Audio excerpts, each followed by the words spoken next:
Assalamualaikum warahmatullahi wabarakatuh. Perkenalkan, nama saya Siti Azariah, NIM 1207164, kelas PBS 2D. Saya akan menjelaskan makalah yang bertema Ta'arud Baina Adilat. Baiklah, yang pertama saya akan menjelaskan definisi Ta'arud Baina Adilat. Ta'arud Baina Adilat merupakan salah satu cara untuk memahami hukum Islam dan mengeluarkan hukum dari sumber aslinya. Dalam usul fikih dikenal istilah turuk al-istinbat atau metode menetapkan hukum. Secara etimologi, ta'arud yaitu saling bertentangan atau pertentangan antara dua perkara.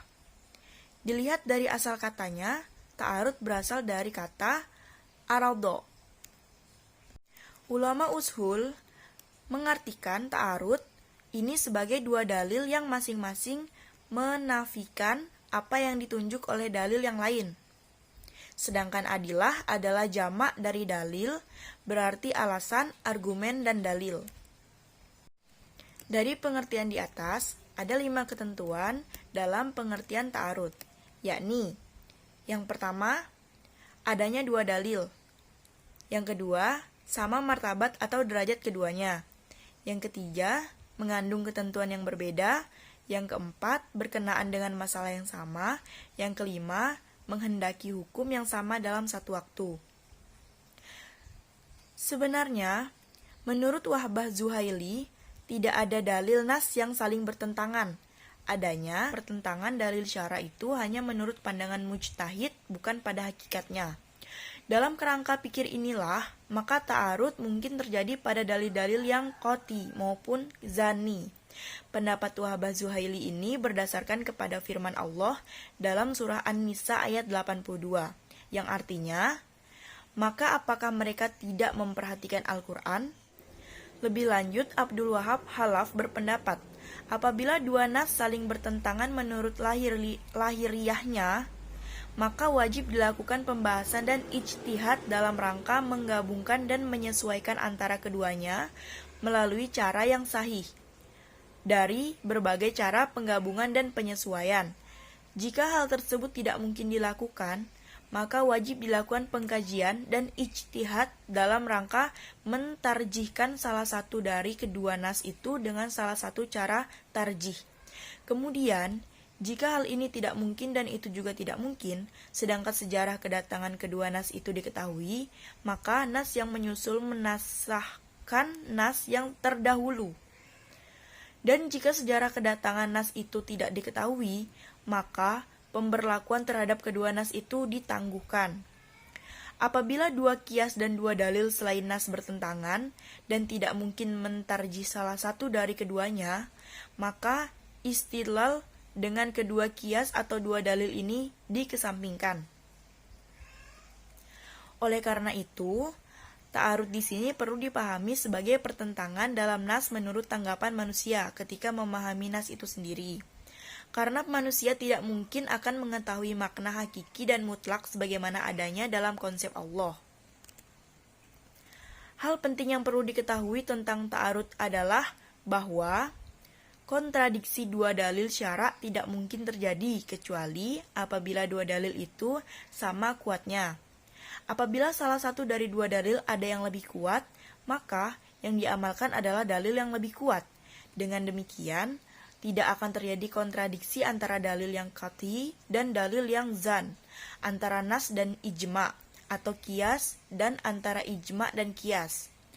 Kontradiksi hanya dapat terjadi antara dua ayat atau dua hadis yang mutawatir atau antara dua kias. Baik, selanjutnya saya akan menjelaskan tentang kedudukan ta'arud baina adilat.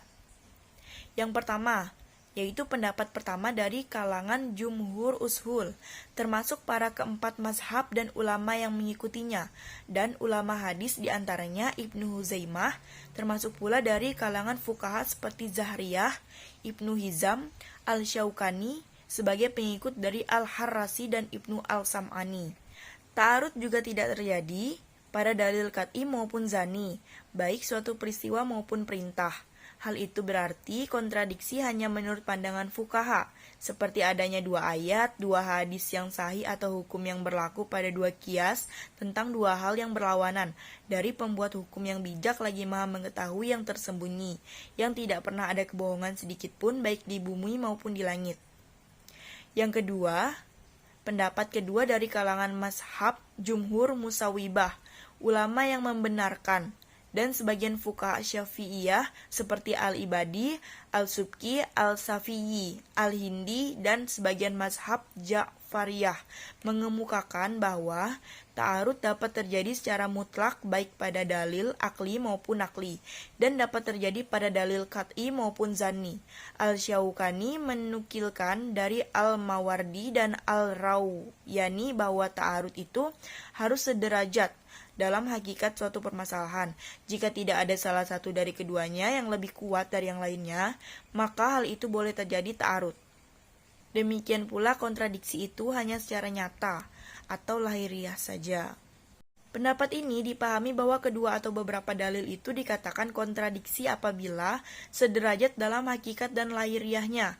Jika terdapat dua dalil yang kontradiksi tidak sederajat, hal itu dapat diselesaikan secara cepat, yaitu mengambil salah satu yang paling kuat dari yang lainnya. Yang ketiga, pendapat ketiga sebagai mazhab fuqaha pengikut Syafi'iyah, termasuk pula Al-Badawi, Al-Syairazi, dan selainnya mengemukakan bahwa boleh terjadi ta'arud antara beberapa masalah dan tidak boleh terjadi ta'arud antara dalil qat'i. Selanjutnya yaitu contoh-contoh ta'arud baina al-dilat. Yang pertama, firman Allah Subhanahu wa taala dalam surat Al-Baqarah ayat 234 yang artinya, dan orang-orang yang meninggal dunia di antaramu dengan meninggalkan istri-istri, hendaklah para istri itu menangguhkan dirinya, beridah 4 bulan 10 hari. Quran Surah Al-Baqarah ayat 234. Nas ini menghendaki keumumannya, yaitu setiap istri yang ditinggal mati suaminya, iddahnya akan selesai setelah masa 4 bulan 10 hari, baik istri itu sedang hamil atau tidak. Yang kedua yaitu firman Allah Subhanahu wa taala dalam surah At-Talaq ayat 4 yang artinya, dan perempuan-perempuan yang hamil waktu iddah mereka itu ialah sampai mereka melahirkan kandungannya. Quran surah At-Talaq ayat 4.